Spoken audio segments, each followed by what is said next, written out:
Les chirurgiens plastiques de la Fabia ont eu la main légère sur le bistouri. Un discret lifting derrière lequel se cache une greffe plutôt lourde, celle de TDI à rampe commune, aussi discret que performant.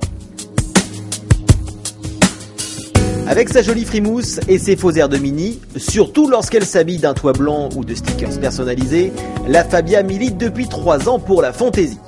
Un parti pris qu'elle conserve pour sa deuxième moitié de carrière, en limitant les retouches esthétiques à quelques détails, tels que sa calandre et ses phares redessinés, et son bouclier avant dynamisé. Elle préfère s'attarder à corriger ses vraies lacunes, à commencer par le niveau sonore élevé de ses diesels à injecteur pompe. Cœur de gamme de la Fabia, le nouveau 1,6 litre TDI à rampe commune remplace à la fois les précédents 1,4 litre et 1,9 litre TDI. Il se décline en 3 versions, de 75, 90 ou 105 chevaux, tous dotés de série d'un filtre à particules. Le milieu de gamme de 90 chevaux emmène avec douceur et facilité la Fabia. Il se montre énergique dès les plus bas régimes et lui prodigue d'honnêtes reprises.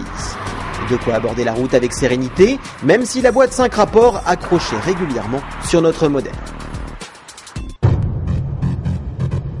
En plus de son agrément, ce bloc peut se prévaloir de jolis scores en matière de consommation et d'émissions de CO2 avec 109 grammes émis chaque kilomètre. Une valeur récompensée d'un bonus écologique de 500 €. À noter que ces résultats sont les mêmes sur les 3 niveaux de puissance proposés. Reposant sur les bases de l'ancienne Polo, la Fabia n'offre pas un dynamisme débordant ni un confort de tout premier ordre. Mais on apprécie néanmoins cette citadine pour la douceur de ses commandes et sa bonne maniabilité. La brusquer n'a d'ailleurs pas grand intérêt, du fait d'assises au maintien latéral insuffisant. À bord, l'ambiance n'est pas franchement débridée en raison d'une planche de bord toujours aussi austère. On notera parmi les nouveautés l'arrivée d'une nouvelle instrumentation d'inspiration très Volkswagen et du volant des dernières Octavia et Superb. L'habitacle de la Fabia reste l'un des plus spacieux de la catégorie, tout comme son coffre qui engouffre 315 litres de valise contre 288 pour une Clio et 280 pour une Polo.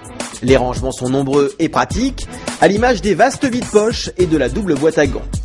La Tchèque en profite pour se mettre à la page technologique en recevant en option un nouveau GPS intégré à écran tactile, des interfaces iPod USB et une fonction streaming audio permettant d'établir 2 connexions Bluetooth. Avec cette utile remise en forme, la Polo de l'Est s'est suffisamment bonifiée pour affronter sereinement ses rivales. En retrait des références en termes de plaisir de conduite, elle compense par son habitabilité et ses tarifs toujours agressifs. Et pour enfoncer le clou, sa dotation s'enrichit dès le niveau de base active de la climatisation, du filtre à particules, de la radio CD-MP3 avec prise audio externe et de frein à disque arrière. Ceci pour un tarif canon de 15 330 € pour ce diesel de 90 chevaux.